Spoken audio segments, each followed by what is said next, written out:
Assalamualaikum warahmatullahi wabarakatuh. Perkenalkan, nama saya Audisika Tunisa Kris Afrinina Putri, NIM 202103111051 dari Fakultas Ilmu Kesehatan Prodi Farmasi Universitas Esa Unggul. Hari ini saya akan mempresentasikan kalimat efektif. Kalimat efektif. Kalimat efektif adalah kalimat yang memberikan pemikiran yang bisa dibaca jelas oleh pembaca. Kalimat ini biasanya dipakai dalam karya tulis ilmiah. Kalimat efektif membuat proses penyampaian dan penerimaan pesan dapat dipahami oleh pembaca. Kalimat efektif mengembangkan gagasan, memakai kata yang penting dan seperlunya, serta ada bagian pemusatan perhatian tertentu. Kalimat efektif ini bisa menyelaraskan pemikiran penulis. Dan selanjutnya, menurut para pendapat, apa sih kalimat efektif? Yang pertama, menurut Ahadiyah DKK, kalimat efektif adalah kalimat yang benar dan jelas sehingga maknanya dapat dipahami dengan mudah oleh orang lain. Menurut Suyatno, kalimat efektif adalah kalimat yang dapat mewakili pemikiran penulis atau pembaca atau pembicara agar mudah dipahami. Menurut Utoro Dewo, kalimat efektif adalah kalimat yang secara jitu atau tepat mewakili gagasan atau perasaan penulis. Menurut Gani dan Fitria, kalimat efektif adalah kalimat yang secara tepat dapat mewakili ide, pembicara atau penulis dan sanggup menimbulkan ide yang sama tepatnya dengan pemikiran pembaca atau pendengar. Apa sih struktur kalimat efektif? Struktur kalimat efektif itu ada subjek, predikat, objek, pelengkap, dan keterangan. Subjek itu adalah pelaku, untuk pelaku, tokoh, benda. Contohnya, ayahku sedang melukis. Berjalan kaki menyehatkan badan. Yang kedua ada predikat. Predikat itu subjek, bisa pelaku, tokoh, atau benda di dalam suatu kalimat. Contohnya, putrinya cantik jelita. Ibu sedang tidur siang. Yang ketiga ada objek.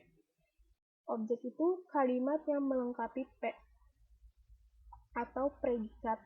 Nurul menimang. Arsitek merancang. Yang keempat ada pelengkap. Itu kalimat yang melengkapi predikat. Contohnya, banyak orpospol berlandaskan Pancasila. Dan Pancasila itu di sini sebagai pelengkap. Yang kelima, itu ada keterangan. Keterangan itu kalimat yang menerangkan berbagai hal mengenai bagian kalimat yang lainnya. Bisa pagi hari, malam hari, siang hari, di sekolah, di rumah, dan masih banyak lainnya. Apa sih ciri-ciri kalimat efektif? 1. Ada ketatabahasaan, yaitu faktor penting dan mendasar dalam kalimat efektif. Contohnya, dosen kritik sastra menugasi kami membuat makalah. Yang kedua, contohnya ada ayah mewariskan sebidang tanah untuk saya.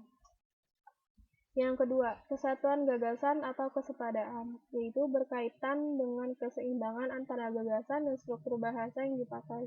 Contohnya, para siswa harap menyelesaikan semua tugas dengan tepat waktu. Yang kedua, yang tidak berkepentingan dilarang masuk. Yang ketiga, ciri-ciri itu ada kehematan, yaitu berarti hemat dalam menggunakan kata, frasa, atau bentuk lainnya. Contohnya, dosen itu menegur mahasiswa yang sering tidak masuk kuliah. Ciri yang keempat itu ada kesejajaran atau keperalean, yaitu kesejajaran berkaitan dengan kesamaan unsur-unsur yang digunakan secara konsisten dalam kalimat. Contohnya, mencegah lebih baik daripada mengobati.